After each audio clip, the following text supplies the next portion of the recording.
Hola a todos, continuamos con este diplomado en Historia del Arte, en esta ocasión con el maestro, casi doctor Adrián Meraz, aunque no le gusta mucho eso de ¿o qué opina?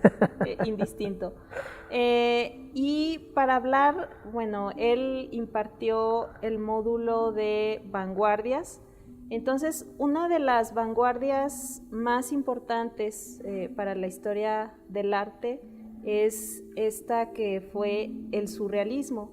Este episodio, este video, esta entrevista la vamos a dedicar a hablar de este importante movimiento en la historia del arte, que es el surrealismo. Gracias Gaby por la presentación. Y pues sí, vamos a platicar un poquito de este movimiento que tuvo una gran influencia sobre corrientes posteriores, sí, e incluso podríamos afirmar sobre el pensamiento y la cultura en general, ¿verdad? Ya es como un término de uso común referirnos a una situación así como fantástica, referirla como surrealista. Sí, es de uso muy común, ¿no? Quizá una de las vanguardias que más permeó, ¿no?, a la cultura occidental. Sí, indudablemente en el periodo, digamos, de entreguerras fue la vanguardia que mayor proyección internacional tuvo. Observamos que de iniciar con un pequeño grupo de escritores en Francia, digamos que en un lustro ya era una corriente conocida internacionalmente, y que encontrábamos grupos surrealistas en Japón, en el este de Europa, etcétera. En México, ¿no? ¿Hubo surrealismo sí, en México? Sí. Bueno, sí, vamos a decir aquí, como parte de la ambigüedad del término, sí, o sea, podemos referir la obra de ciertos artistas como surrealista, pero recordemos que para el movimiento original había casi un proceso de selección y de aprobación por parte de su jerarca, de André Breton. Él determinaba quién era oficialmente y quién no surrealista. Entonces, como parte de este grupo oficial, digamos, hubo dos artistas mexicanos que fueron oficialmente surrealistas. Uno fue Octavio Paz. Octavio Paz fue muy cercano a Breton y a varios miembros del grupo original, Breton, Eluard, Peret. Y el pintor Gironella, Alberto Gironella, también ya más o menos en los años 60 se incorpora oficialmente al movimiento. Pero bueno, como decíamos, dentro de este otro uso, digamos, más libre del término, podemos encontrar características surrealistas pues en mucho del arte popular, en los grabados de Posada, en la obra de Frida Kahlo, por ejemplo. De Remedios Varo y de sí. Leonora Carrington. Sí, bueno, ellos serían un grupo como particular, el grupo de exiliados que viene acá a México. Remedios Varo, pues sabemos, fue la esposa de uno de los miembros fundadores del surrealismo, del primer núcleo, del núcleo original del surrealismo, digamos, de la vertiente más ortodoxa, la más cercana a Breton. Bueno, ahí pertenecía Peret, Benjamín Peret, y ella pues estuvo casada con él. Leonora Carrington estuvo relacionada vía Max Ernst, que fue quizá el primer gran artista plástico del surrealismo, antes que Dalí y antes que Magritte. Pues hay que darle crédito a Ernst. Y bueno, estaban por ahí, ¿quién más participaba en este grupo? Bueno, los conocemos por una pintura que hizo un pintor mexicano, Günter Guerzo. Sí. Retrata a... se me va el nombre de este otro artista norteamericano que también estaba radicando acá. Pero bueno, era un pequeño grupo de exiliados, digamos, que estaba produciendo surrealismo aquí en México. No sé qué tanto podríamos decir que eran mexicanos haciendo como surrealismo, ¿verdad? Eran más bien un grupo extranjero afincado acá en México. Uh-huh. Y fíjate, a lo largo de estas conversaciones que hemos tenido, por ejemplo, en la parte del arte contemporáneo, hablábamos un poco acerca de el carácter del autor a lo largo de la historia del arte, ¿no? Sí. Que ha tenido una figura como a momentos es predominante y a momentos se diluye en la obra, etcétera, ¿no? Me llama mucho la atención que en el surrealismo, para pertenecer a este movimiento y pues quizá también como que conocer un poco los motivos del por qué André Breton era como tú dijiste, el jerarca de todo esto, ¿no? Uh-huh. ¿Qué sustento puede tener esto para ubicarnos pues en estos movimientos a lo largo de la historia del arte que ha tenido la figura del autor y del artista, ¿no? Uh-huh. En el surrealismo? Bueno, digamos, el surrealismo es un estilo artístico, es un movimiento, es un grupo de artistas también, pero tiene un fondo ideológico, uh-huh, como muchos de los ismos del siglo XX. Sí. Digamos que el germen del surrealismo se encuentra en Dada o en el grupo dadaísta, específicamente en el grupo dadaísta de París. Recordemos que Dada originalmente surge en Suiza. Entonces, bueno, en determinado momento escribe Breton que él advierte que el carácter del grupo dadaísta parecía conducir a un callejón sin salida. Uh-huh. Era un grupo, o era un movimiento esencialmente nihilista, uh-huh, ¿verdad? Que negaba, quería destruir todos los valores, pero no proponía realmente nada nuevo, no le daba a los sujetos nada a cambio de esa negación radical. Entonces, bueno, Breton en determinado momento asume la necesidad de crear un movimiento que fuera afirmativo, que ya no estuviera únicamente dedicado a esta labor de destrucción. Y es ahí donde empieza a idear este nuevo movimiento, en donde incorpora la influencia del psicoanálisis de Sigmund Freud y incorpora la gran tradición literaria francesa que estaba, bueno, cuyos antecedentes inmediatos pudiéramos ubicar en los poetas de fines del siglo XIX como Baudelaire, Rimbaud, Verlaine, incluso, bueno, yéndonos más atrás, Sade. Entonces, bueno, al hacer esta fusión, digamos, entre ideas, a él se le ocurre este movimiento de afirmación y escribe un manifiesto, ¿verdad? Escribe un manifiesto y, bueno, con este tipo de acciones, digamos que va colocándose él mismo como el líder, ¿verdad? Como el que lleva la batuta o el que va dictando hacia dónde dirigir los esfuerzos colectivos. Digamos que fue un poco un jerarca autonombrado. Uh-huh. Hay que destacar, bueno, también aquí sus contemporáneos destacan el gran carisma y el gran magnetismo y la gran capacidad intelectual que poseía, que lo colocaba de alguna manera como un líder natural. Uh-huh. Sí, entonces, pues también creo que en ese sentido es un tanto atípico, ¿no? Este movimiento, ¿no? No sé si habrá en la historia del arte occidental algo así parecido, ¿no? Pero creo que sí tiene muchas características como muy peculiares. ¿Cuáles serían, así como resumido, los postulados del manifiesto surrealista? Uh-huh. Los postulados, bueno, nos da en primer lugar una definición del surrealismo como automatismo psíquico puro, y hacen de esta definición, digamos, la descripción real del pensamiento. Dicen esto es lo que es realmente el pensamiento, ¿no?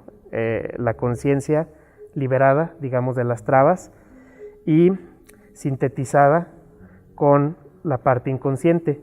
En pocas palabras, el surrealismo pretende hacer eso, pretende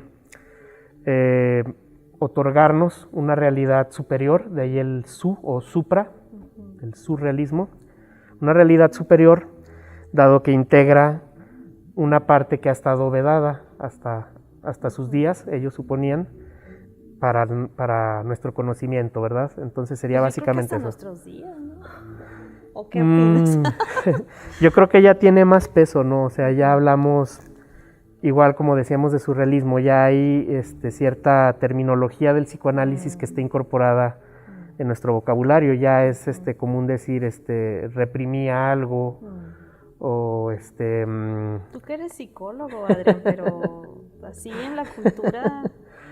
Bueno, el papel de los sueños ya está muy incorporado también, ¿no? Los sueños, lo inconsciente. Vemos, por ejemplo, en el cine, es común ver este tipo de escenas en la que los personajes no sabemos si están soñando, si están imaginando, ¿verdad?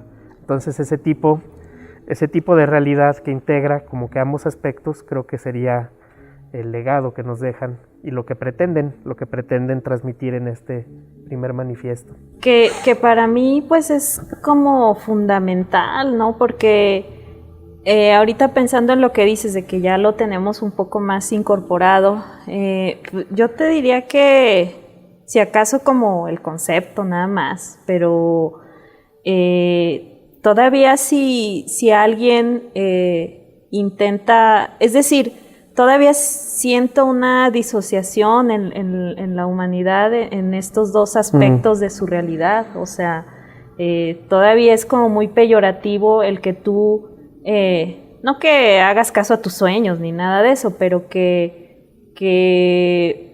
tomes conciencia de tu subconsciente, o que, no sé, que es como si siento que todavía no está tan políticamente o tan socialmente aceptado el hablar así libremente del subconsciente, ¿no? Creo que en cierto sentido incluso hasta se le tiene como miedo, ¿no? Como que hay tiento al respecto. Sí. Entonces, esto que proponen estos artistas, pues es una revolución de la propia especie, yo considero, porque tratar de reconocer estos dos aspectos de la humanidad, de un ser humano, es fundamental, porque pues sí, luego ya con el psicoanálisis pues se descubrieron muchas cosas que como dicen, ¿no? Que es como esto es la punta del iceberg nada más, ¿no?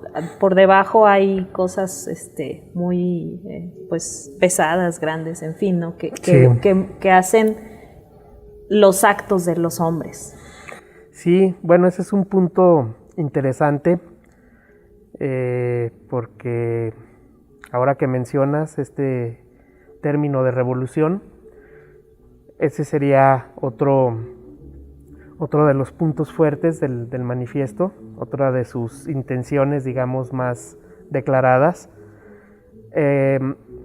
va precisamente por este lado. Ellos, cuando hacen este descubrimiento, pasan un par de años y digamos que comienzan a involucrarse en la esfera política.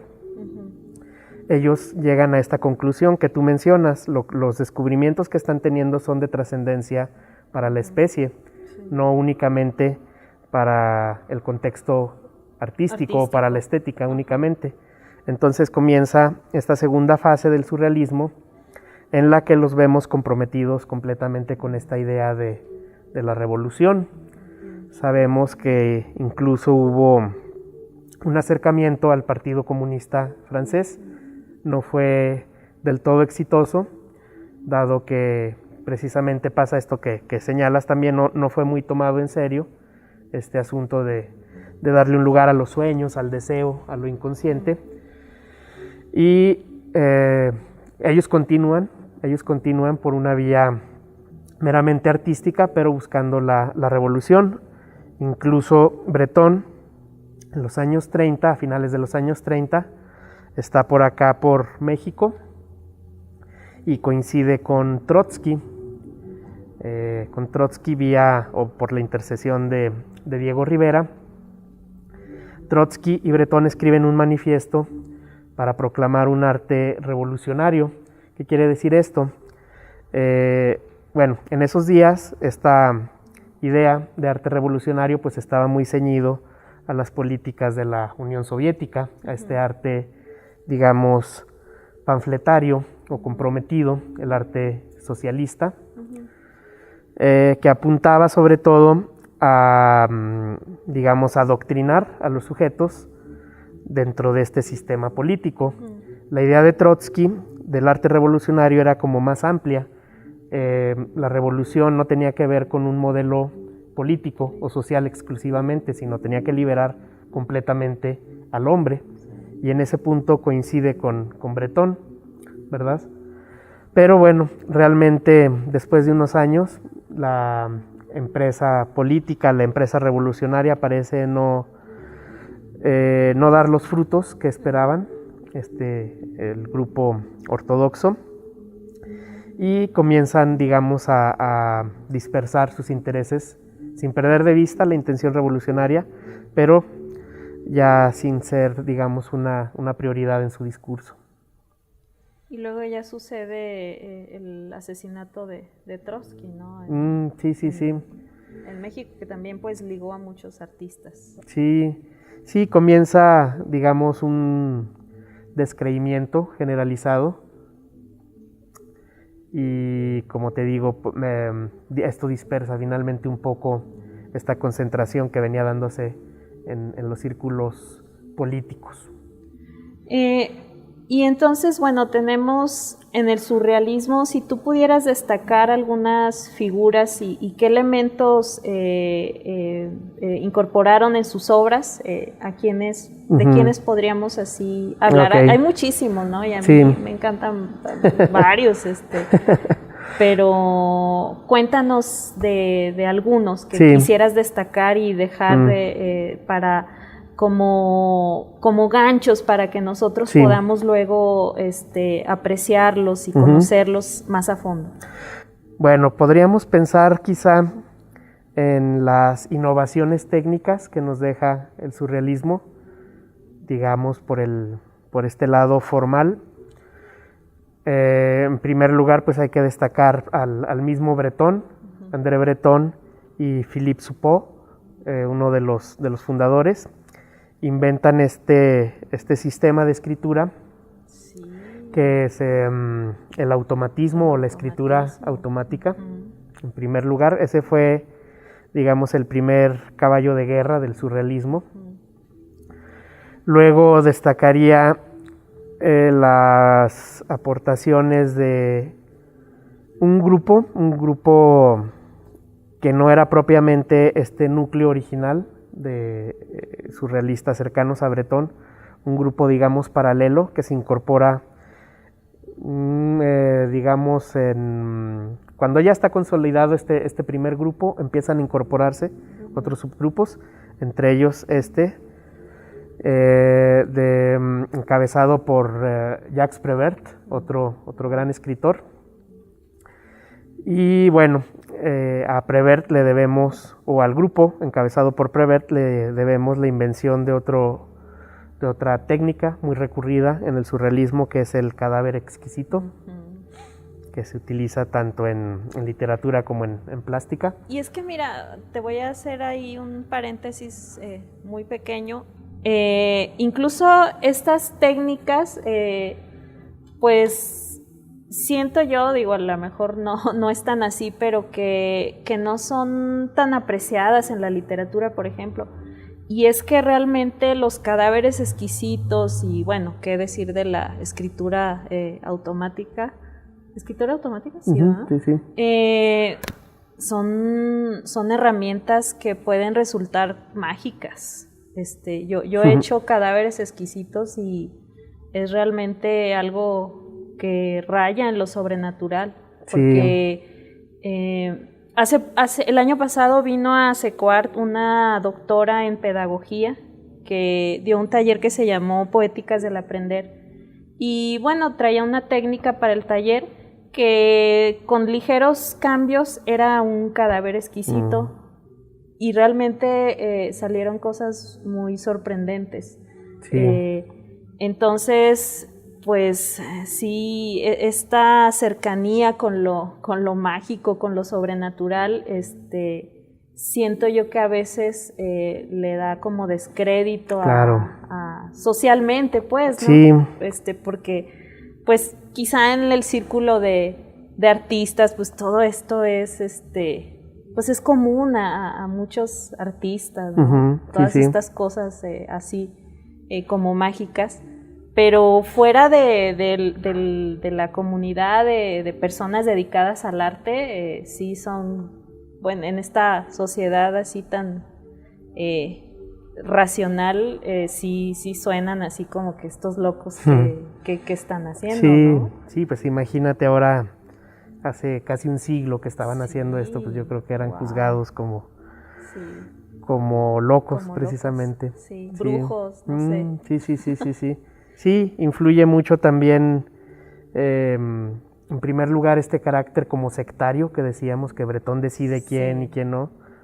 Sí. Influye que hubo también un interés manifiesto por lo sobrenatural. Los surrealistas, en su exploración de esta otra parte del hombre distinta a la vigilia, experimentaron con el espiritismo también, por ejemplo. Entonces sí, todo esto como que les da un aura sobrenatural, digamos, ¿verdad? Pero bueno, volviendo a la cuestión, destacaría también las aportaciones que hizo Dalí, Salvador Dalí, en un primer momento. Propone un método que es conocido como el método paranoico crítico. Es un método de ver algo en donde no debería de verse. Él dice, Dalí describe el descubrimiento de este método. Dice que un día en su estudio vio una fotografía de Picasso, le sorprendió mucho. Pero ya al observarla de cerca dice que era una choza y unos aldeanos o algo así, que formaban una silueta parecida al rostro de Picasso. Ese método pues lo vemos ya muy vulgarizado incluso, ¿no? Esta figura del Quijote que lo forman. Sí. Pero eso es básicamente la aportación que hizo Dalí. También a él le debemos un poco la valoración del objeto surrealista, precisamente un poco con este método de ver cosas en donde no las hay, descubrir como cualidades siniestras o fantásticas en objetos cotidianos. Sí, en Dalí es mucho como poner en tensión las cosas, ¿no? Poner en tensión los objetos. Sí, ya en un segundo momento es expulsado completamente, es negado, el surrealismo se deslinda totalmente de él, en un momento en el que él ya tenía una fama y un poder increíble. Él llega incluso a decir que él es el surrealismo, el propio Dalí. Pero bueno, como parte de los motivos que tienen para separarse, creo que lo que se argumenta nos puede dar claves para leer la propia pintura de Dalí. Y una de las críticas radicaba en esto que dices, la pintura de Dalí en determinado momento se convierte en una especie de repetición de una fórmula, la fórmula de yuxtaponer realidades extremas o muy distintas, ponerlas en un mismo plano junto. Esto, hay que decirlo, ya se encontraba dentro de la poética surrealista. Esto es lo que ellos le llaman la imagen. La imagen surrealista consistía precisamente en ese encuentro improbable entre realidades. Ellos recurrían mucho a una muy citada frase del conde de Lautremont, los Cantos de Maldoror, en donde dice algo así como: bello como el encuentro entre un paraguas y una máquina de coser sobre una mesa de disección, ¿verdad? Digamos que Dalí abusó un poco de esto y observamos pues que los elementos que utiliza en su pintura son muy identificables con la teoría freudiana. Si observamos, no sé, el ojo, el caballo, los insectos, referentes como muy manipulados, pues sí, fue la crítica. Sí, un recurso usado hasta el cansancio. Hasta el cansancio. No hay que con esto demeritar, lo que te digo, el primer trabajo de Dalí pues es excepcional, le llega la fama. André Breton hace ahí como un anagrama con su nombre y le llamaba Ávida Dollars, ¿no? De Salvador Dalí, Ávida Dollars. Y sí, pues se convierte en este personaje pues hasta caricaturesco, ¿no? Que conocemos, este excéntrico loco. ¿Qué otro personaje pudiéramos hablar del surrealismo? Bueno, pues hay tantos.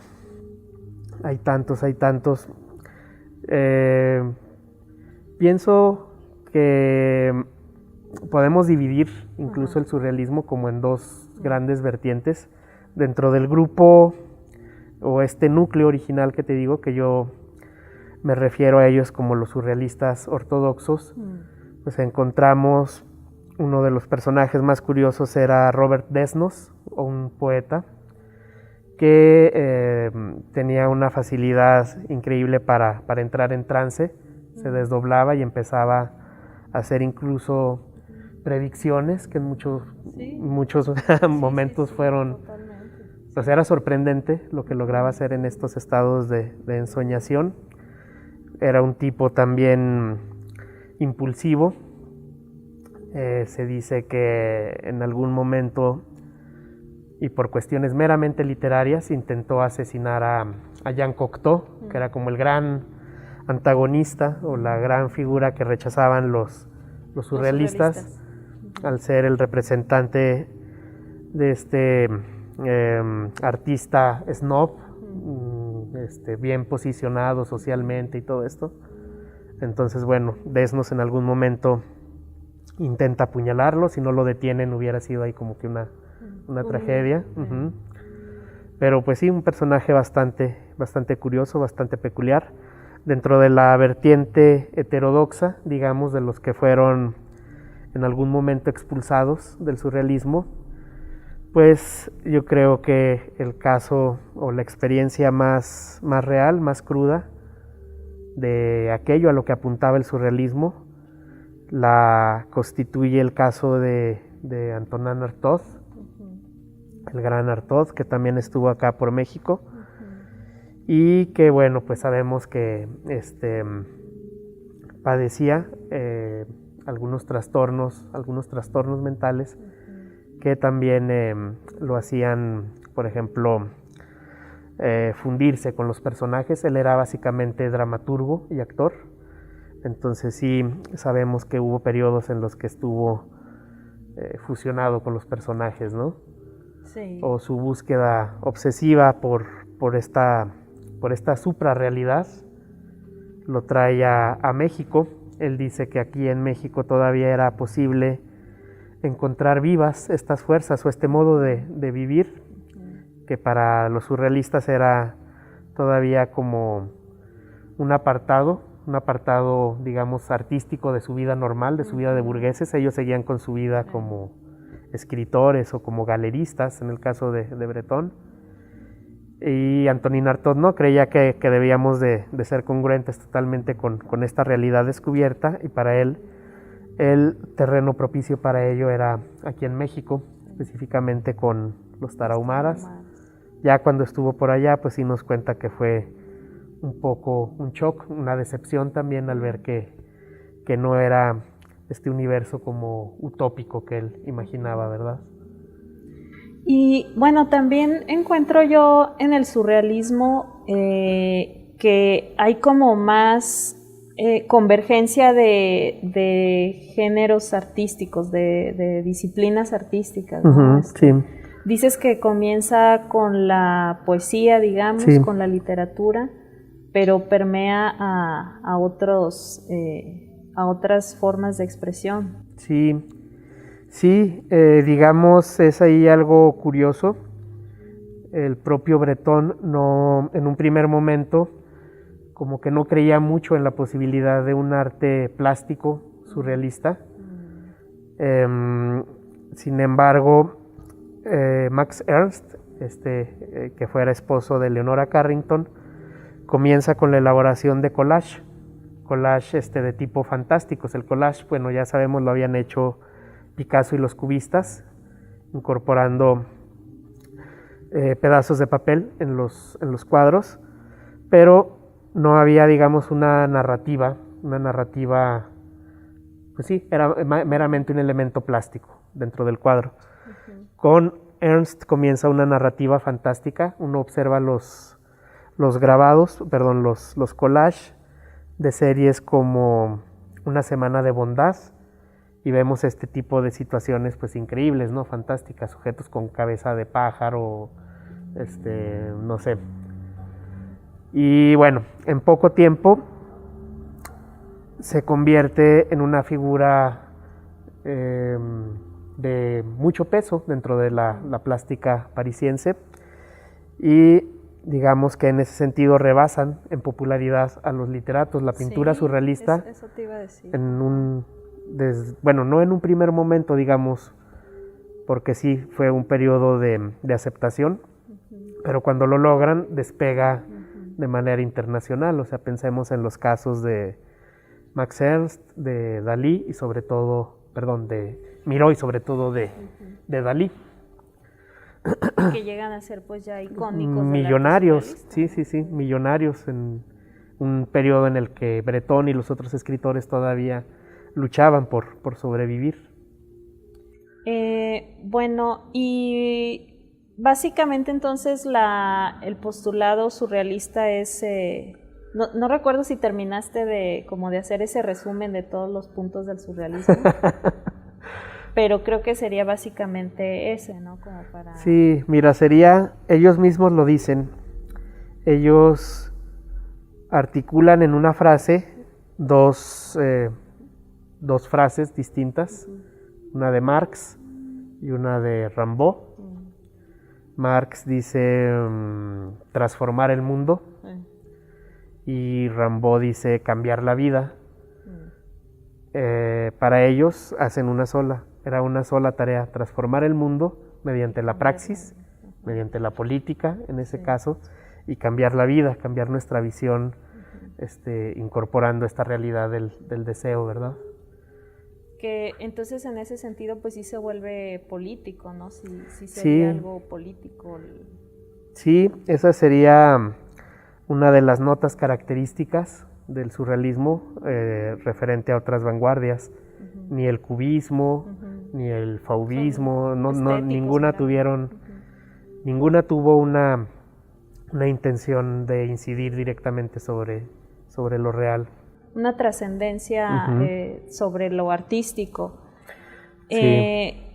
Entonces, pues creo yo que, y esto es lo que me parece como fundamental de esta vanguardia, que como ya hemos dicho aquí, insistido, pues es una revolución para la humanidad, ¿no? Y que va en un sentido como, pues, integrador de la humanidad, ¿no? Es decir, reconocer todos esos aspectos que en realidad los tenemos como pues ahí, ¿cómo se podría decir? Reprimidos o no sé cómo, y que también constituyen nuestra realidad como seres humanos.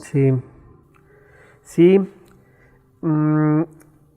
Hay que decir que si bien no fue o no tuvo este impacto esperado en su momento, hay autores que han señalado la influencia del surrealismo para, por ejemplo, la revolución sexual que se vive durante los 60s, para los movimientos estudiantiles, incluso el famoso Mayo del 68 francés, es conocido que recuperan muchas de las frases de los surrealistas.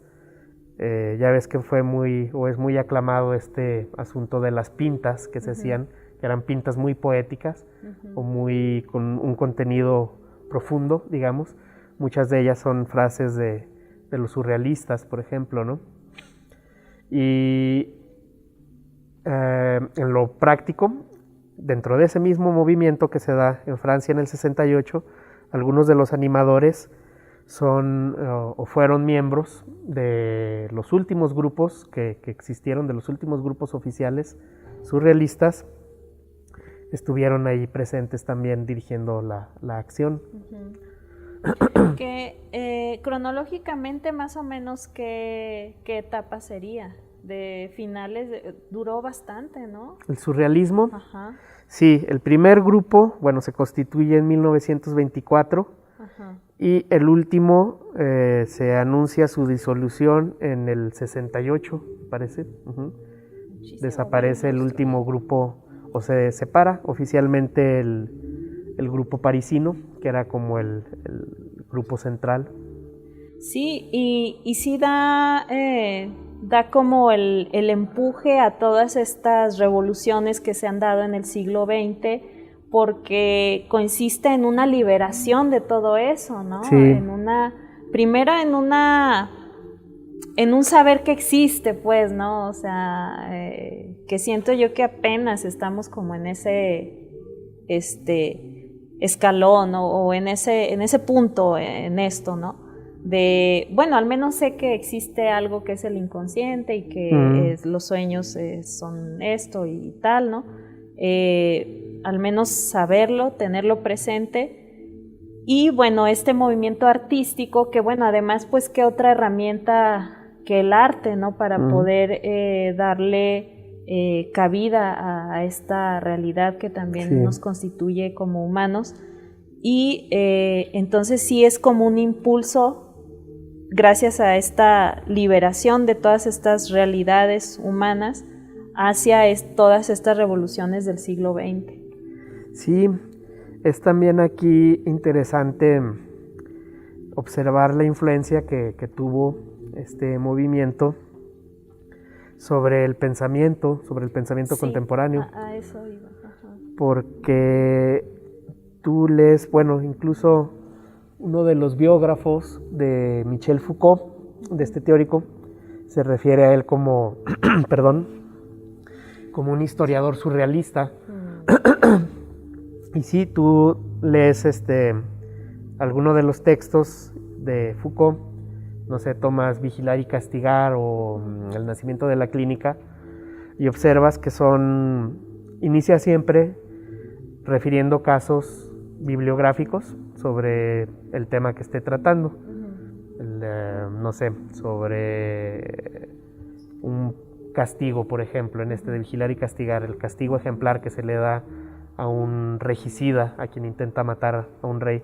Sí. Y tú lo lees y parece sacado de una novela de Sade, la descripción, algo surrealista en ese sentido de lo fantástico que es el castigo. O en del nacimiento de la clínica, ves el tratamiento que se daba a las histéricas en el siglo XIX, y también parece algo pues surreal, ¿no? Que las metían en agua no sé cuántas horas.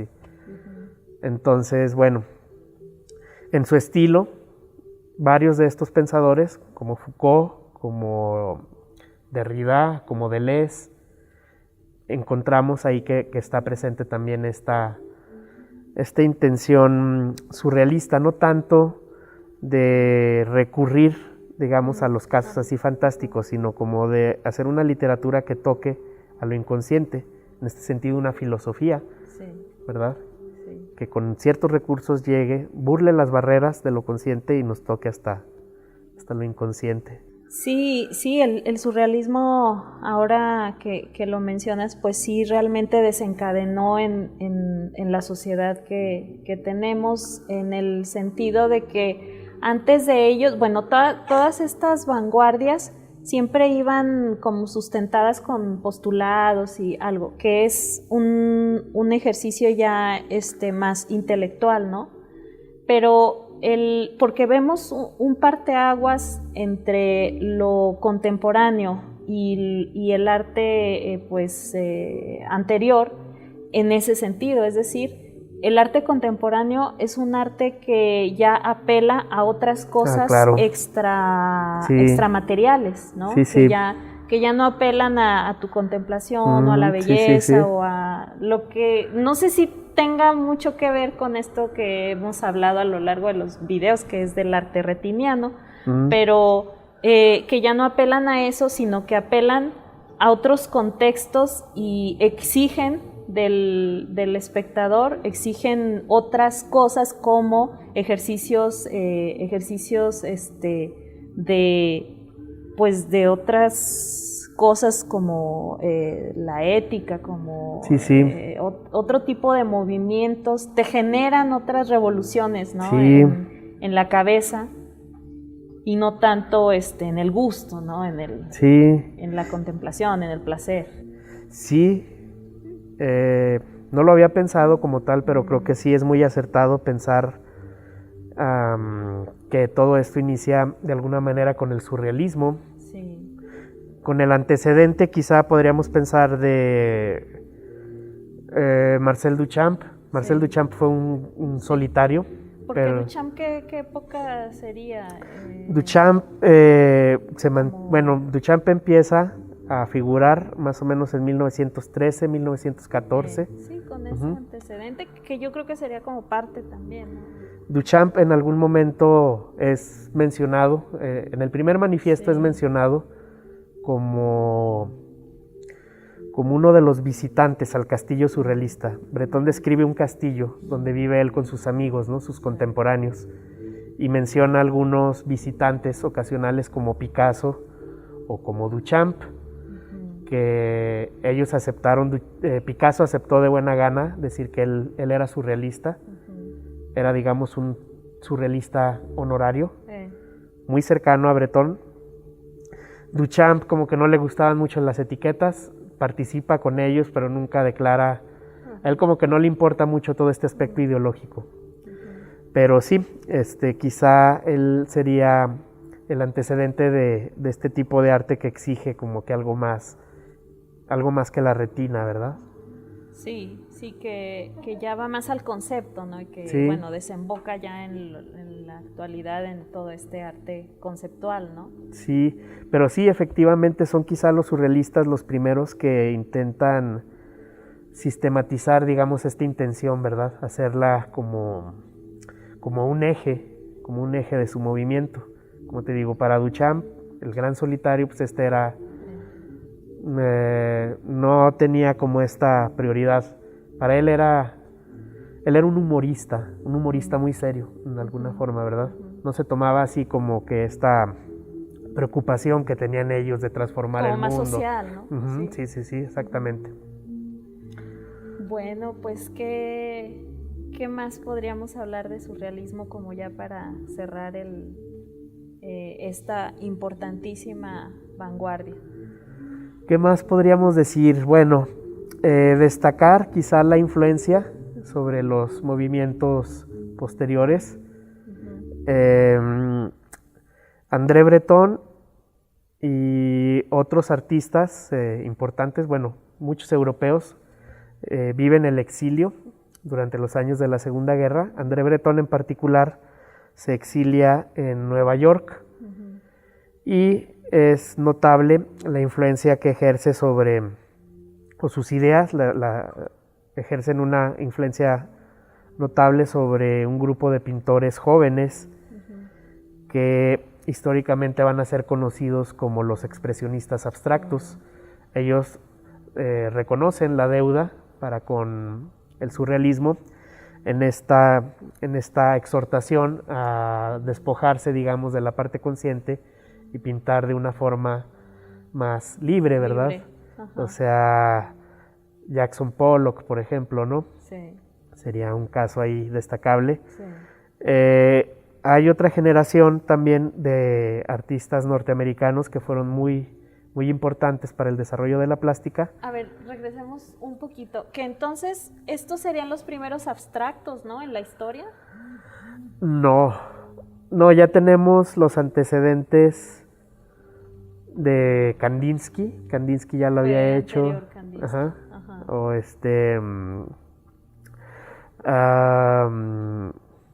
Malevich, por ejemplo. Sí, porque bueno, el arte abstracto pues es un arte que apela más sí a lo sensorial, pero que sí te conecta, te puede conectar más pues con el subconsciente. Sí, ¿no? sí, yo creo ahí tu duda va sobre este lado, ¿no? O sea, mira, piensa, el arte de Kandinsky es lírico, o sea, son círculos, son formas todavía pensadas dentro de un orden, un orden armónico. Algo racional, ¿no? Sí interviene lo racional, pero él iba en otro sentido hacia lo abstracto en otra. Ajá. Y los americanos, digamos, toman influencia de, por ejemplo, André Masson o Joan Miró, que dejan un poquito de lado la representación, la pintura de Dalí o de Ernst o de Magritte, por ejemplo, pues sigue siendo figurativa, muy narrativa, muy representativa. El aspecto plástico, digamos, del surrealismo, la fuerza plástica la desarrollan más estos pintores. Piensa en la obra de Miró, ¿verdad? Que es como más directa, pues es más plástica, ¿verdad? Realmente. Sí. No depende tanto de una narración. Y también en este aspecto, pues va lo de la técnica, ¿no? Que quien está un poco más, estos expresionistas abstractos están más liberados de la técnica. Exacto. Sí, totalmente, ¿no? Sí. A estos otros que mencionan, ¿no? Sí. Pero veámoslo como que iban en otro sentido, digamos. Sí. Pero bueno, hay una continuidad, digamos, hay una continuidad del surrealismo por esta vía. Estos otros artistas que te digo, que son Jones y Rauschenberg, que son, la historia los denomina neodadaístas, pero bueno, creo que ahí también el peso del surrealismo es importante, la incorporación de varios elementos en un mismo cuadro. Para que te des una idea, una obra de Rauschenberg es una cabra disecada con una llanta atravesada aquí en medio y embadurnada de pintura, ¿no? O sea, en los años 50, pues eso fue también así como un parteaguas que ya anticipaba la siguiente gran vanguardia que sería el arte pop, que también creo que ahí el surrealismo tiene su importancia porque fueron ellos bueno, ya lo había hecho Rimbaud, de alguna forma Rimbaud en sus poemas ya hablaba de incorporar los anuncios de las calles, la literatura barata que se encuentra, la literatura de consumo popular. Los surrealistas empiezan a hacer eso y bueno, el arte pop lo lleva a otro nivel. Y podría señalar también mucha de la pintura mexicana que se da en los años 80, una especie de renacimiento de la figuración en México, con artistas como Enrique Guzmán, por ejemplo, o como Julio Galán. Y bueno, creo que también en ellos está presente esta intención de yuxtaponer como realidades muy, muy dispares, ¿no? En un mismo contexto. Muy lejanas, ¿no? Sí, otra vez esto de la máquina de coser y el paraguas, ¿no? En la mesa de disección. Sí, que además pues es un elemento constitutivo de la poesía, ¿no? O sea, son metáforas visuales realmente estos ejercicios de traer dos dos cosas lejanas, ¿no? Es como el sustento de toda metáfora, ¿no? El traer dos cosas lejanísimas y unirlas en una metáfora para de esta manera, con esta encuentro, con este choque, encuentro, crear algo, ¿no? Sí. Que surja algo. Provocar una chispa ahí, ¿verdad? En ese roce. Sí, que hace que surja algo que pueda satisfacer de un poco más a tu expresión, ¿no? Porque pues no lo encontrabas y ahí en ese choque surge quizá algo que se acerque más a tu realidad, a la realidad Sí. que quieres expresar, ¿no? Lo maravilloso, decía Bretón, y recordemos ahí pues esta frase que yo creo que también marca mucho de la sensibilidad del siglo. Dice Bretón: la belleza será convulsiva o no será. Y creo que eso es muy vigente todavía, ¿no? Estamos ya inmersos en una sensibilidad que exige precisamente esa violencia, ese shock, ¿verdad? Para ser aceptada, como que las formas suaves, las formas, digamos, que se quedan únicamente en lo bello, la perspectiva artística lo ve ya como algo menor, rebasado, ¿no? Algo rebasado, exactamente. Sí. Y pues esta frase pues se ha retomado, ¿no? Con mucha ahínco, ¿no? De que esto será o no será, ¿no? Y ya es como, como una frase ya icónica para las revoluciones que están vigentes actualmente. Sí, ese sería quizá otro de los legados que nos dejan, ese compromiso entre el artista y lo real. Parece que es ya ineludible, ¿verdad? Que un artista se encierre en su torre de cristal y niegue el compromiso social, pues parece también que lo limita un poco, ¿no? Bastante. Bueno, pues muchísimas gracias, Adrián, por este tiempo y que merecía pues la vanguardia surrealista, merecía un apartado especial, porque además pues sabemos que tú si has estudiado mucho de esto, si nos pudieras compartir algún par de obras que recomiendes que podamos luego ver con más profundidad cada uno de nosotros desde nuestras posibilidades, ¿cuáles serían? Pues los manifiestos surrealistas, en particular el primer manifiesto, creo que ahí está, ahí se expresa la parte ideológica. En narrativa, creo que las mejores obras de la literatura surrealista son Natia, de Bretón, una pequeña novela de un encuentro ahí con un personaje muy, muy particular también, con esta mujer. Que se leería como Nadja. Nadja. N-A-D-J-A. N-A-D-J-A, Natia.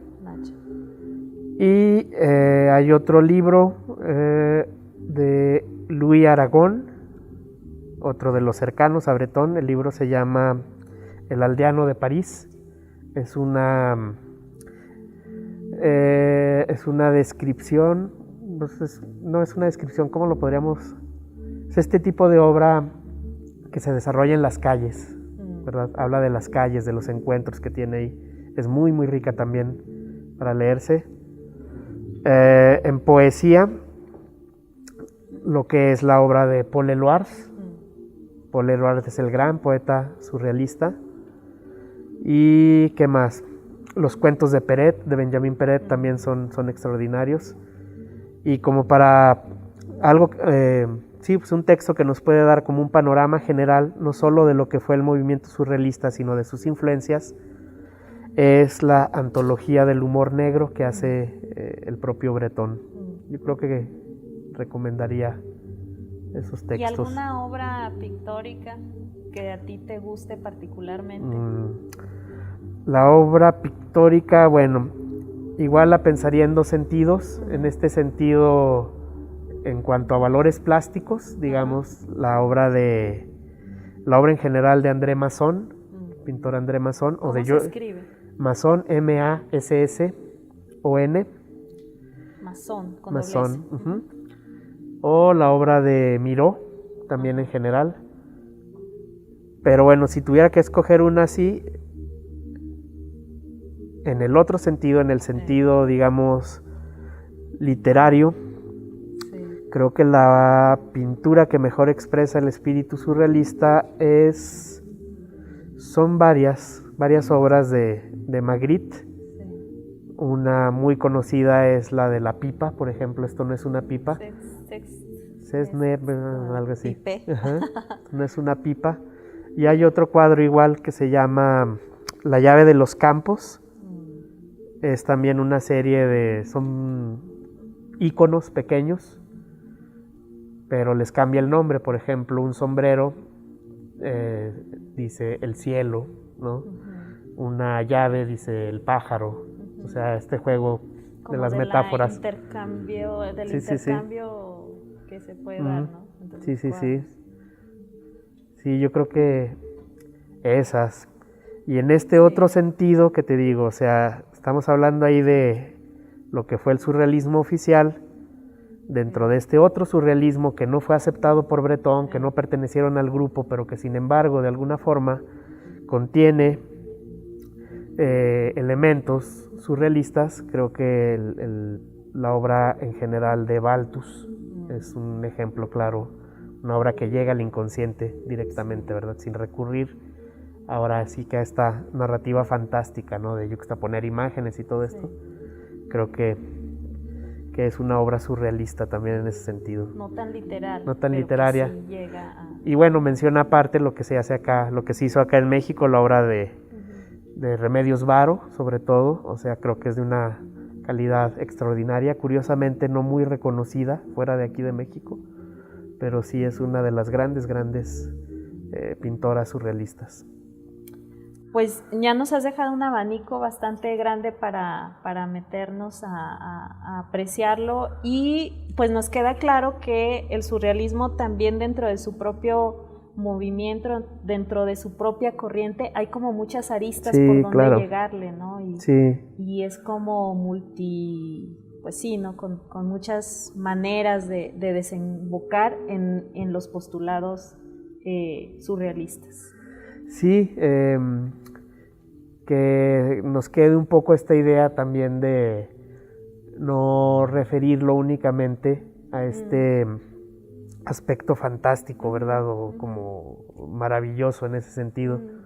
Creo que una de las vías de continuidad más ricas radica precisamente en esto que comentamos respecto a la pintura de Balthus, por ejemplo, o pensemos, por ejemplo, en el cine de Luis Buñuel, ¿verdad? Un cine que sin recurrir así tan abiertamente a lo fantástico, le da un lugar a lo inconsciente, y creo que eso le aporta pues mucha potencia, ¿no? a la obra.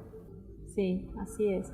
Pues muchísimas gracias, Adrián, por esta charla, y pues con esto cerraríamos ya el módulo correspondiente a las vanguardias en el diplomado. Gracias. Gracias.